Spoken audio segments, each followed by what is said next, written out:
The Euphrates River is one of the oldest rivers in the world. Therefore, it is also one of the most historically significant rivers that still exist. For thousands of years, the Euphrates River has served the water needs of some parts of Asia, especially West Asia or the Middle East, if you will. It is an embodiment of the wealth, health, and sustenance of West Asia. However, with each passing year, the depth of this once great river gets shallower, and as it dries up, Euphrates reveals shocking secrets that were previously unknown. Today on this channel, we'll be talking about the Euphrates River, its history, significance, and the shocking mysteries that have been exposed as the river dries up. As mentioned, the Euphrates River has been around for thousands of years and has witnessed the rise and fall of several ages and civilizations. However, unlike a living being, the age of this ancient river is not reason enough for it to dry up. In fact, this is hardly the reason. The fate of the Euphrates is one consequence of global warming and climate change on our planet. Over the past decade, the average annual flow of the river has decreased to half its original amount. And according to IFL Science, satellite images show that the Euphrates River basin has lost 34 cubic miles of fresh water between 2003 and 2013. Although the river spans over 6 countries, this majestic river supplies mainly Syria, a country that has experienced drastic climate changes in the past 100 years. In northeastern Syria, for example, temperatures are over 1 degree Celsius higher compared to 100 years ago. And although this change might sound minuscule, a 1 degree change is a big deal on the temperature scale, especially when the environment is the case study. Additionally, the average rainfall has decreased by 18 millimeters every month for a couple of centuries. In other words, the Euphrates has been drying up faster than it has been replenished, and in light of this, the Iraqi Ministry of Water Resources warns that the river could be completely dried up by 2040. This could cause an impact that would be nearly impossible to recover from, as this river has served as a source of livelihood for thousands and sustenance for over 60 million people. Besides this effect, there are some who believe that the drying up of the Euphrates has been foretold and that it signifies the end of the world.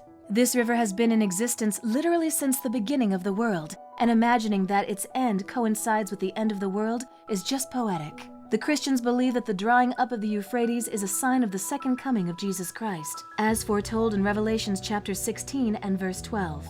Then the 6th angel poured out his bowl on the great river Euphrates, and its water was dried up, so that the way of the kings from the east might be prepared. Whether we look at it from the spiritual or scientific standpoint, the drying up of the river Euphrates is bound to happen, and it is unimaginable to think of what effect this would have on the world, specifically Syria, Iraq, and Turkey, which depend directly on this river. Just how important is the Euphrates, and what is its significance in the world?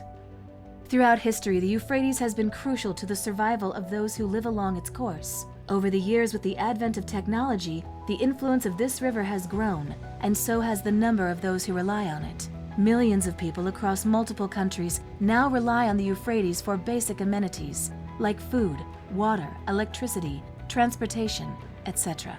This is all due to the construction of irrigation schemes, massive hydropower stations, and pipelines that were built to transport water over large distances. The Euphrates also has a strong influence on the economy of the countries it courses through. In Syria, for example, Lake Assad is the most important source of drinking water for the city of Aleppo.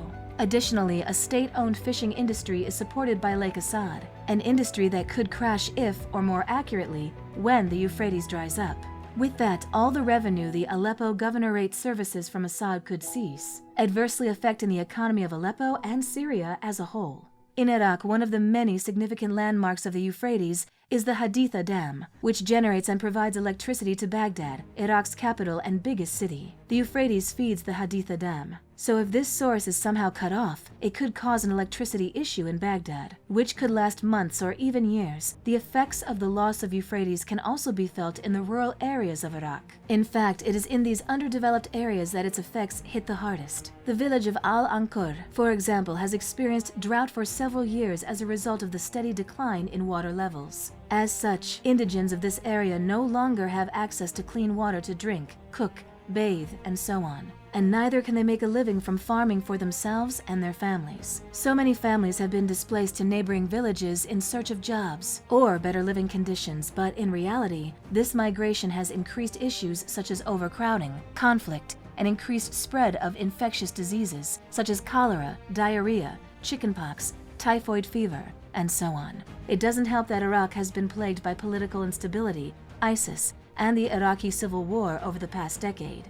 An impending natural disaster could be the straw that breaks the camel's back for the Iraqi people. On a global scale, the Euphrates drying up could reduce the amount of food manufactured in the Middle East by a lot. The Fertile Crescent, an agriculturally ideal land, is a tremendously fruitful cultivation area supplied by the Tigris-Euphrates River system.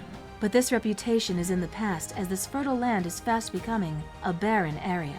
As such, food production from the Middle East is reducing at a startling rate. In the face of this impending environmental crisis, the governments of Turkey, Iraq, and Syria continue to point fingers at one another concerning the drop in water levels instead of coming up with solutions to avoid what could be the biggest water crisis of our time.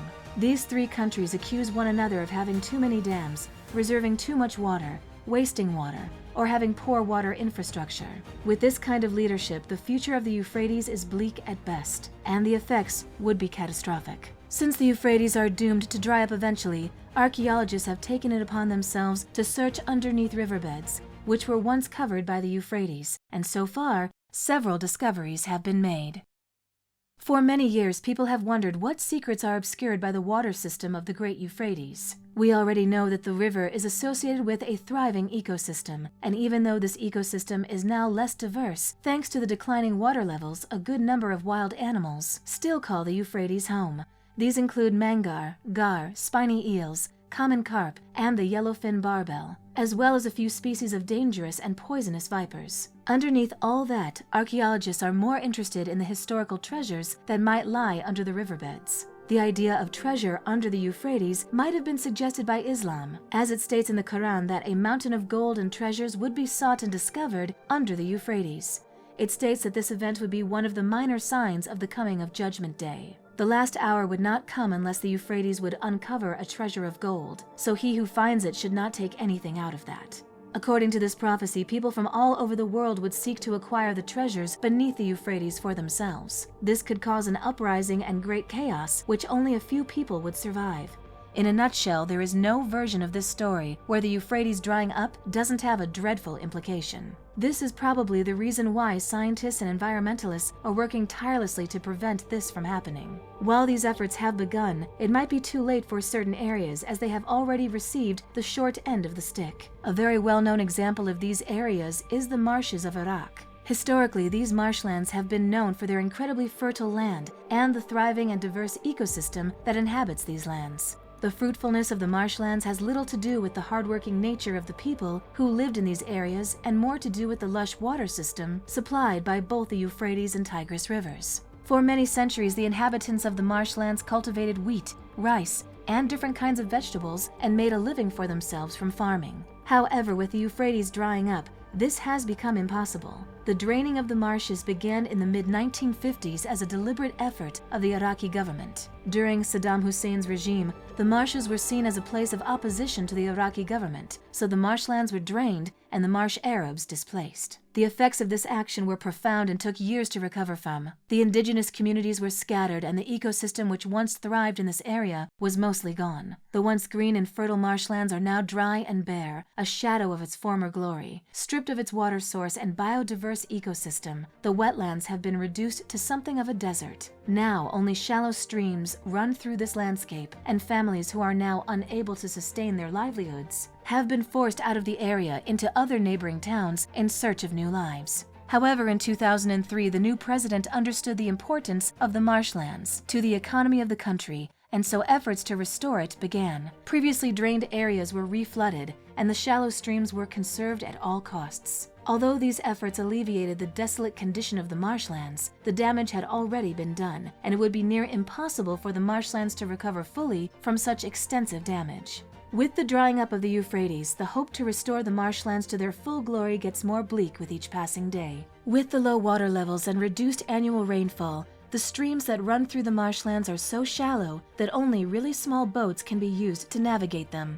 This once thriving ecosystem is now only remembered for its historical and cultural significance. Although the Iraqi government continues to make efforts to restore the marshlands, it would take a miracle for them to revert to the blossoming habitat it once was. Fortunately, the receding Euphrates isn't all bad news. As the water levels decline, profound archaeological findings have been uncovered. According to the director of the Anbar Antiquities Department, Ratib Ali Al-Kubaisu, the drought has opened up previously flooded areas to archaeological research opportunities. He went further to say that new sites from the Babylonian, Sumerian, and Akkadian civilizations have been opened up. As such, pottery, jewelry, and coins from these eras have been discovered, giving us a glimpse of the rich and interesting history of this region. In 2022, a historical burial site was uncovered in Syria as the Euphrates receded, and it is believed that the discovered tombs date back to the Bronze Age, about 3,400 years ago. Also recently, a well-preserved colossal statue of Gilgamesh, the hero of Mesopotamian mythology, was discovered in the area.